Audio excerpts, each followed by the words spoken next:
జగన్ గారు వారు ధర్మపత్ని గారు ఈ కార్యక్రమానికి వచ్చి కార్యక్రమాన్ని తిలకించినందుకు నాకు చాలా సంతోషం. అయితే కాలగతిలో అనేక మార్పులు జరుగుతూ ఉంటాయి.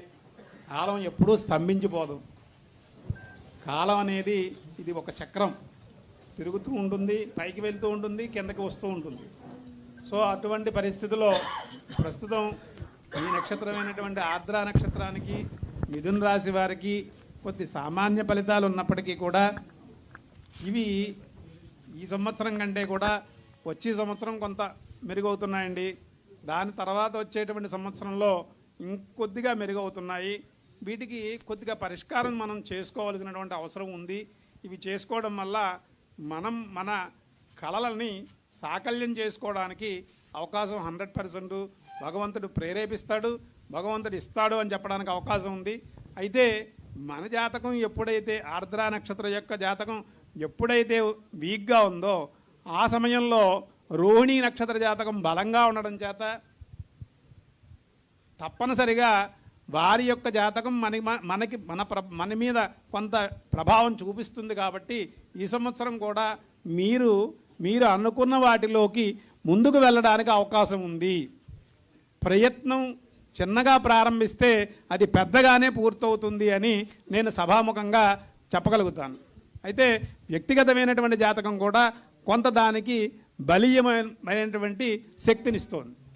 ఇక్కడ నేను చెప్పిన అంశాల్లో 2 అంశాలు మనకి అనుకూలమైనటువంటి అంశాలుగా మీరు వారికి సజ్జల రామకృష్ణారావు గారికి ఆల్రెడీ చెప్పడం జరిగి ఉందండి.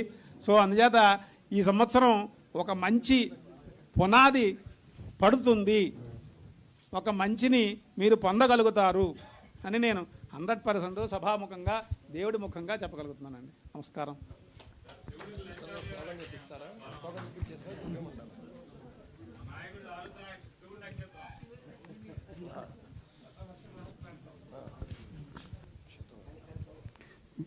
వేద పండితుల ఆశీర్వచనం.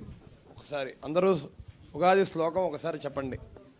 అయ్యా అందరూ చెప్పండి. శతాయు వజ్ర దేహాయ సర్వ సంపత్కరాయ చ సర్వారిష్ట వినాశాయ నింబకం దళభక్షణం.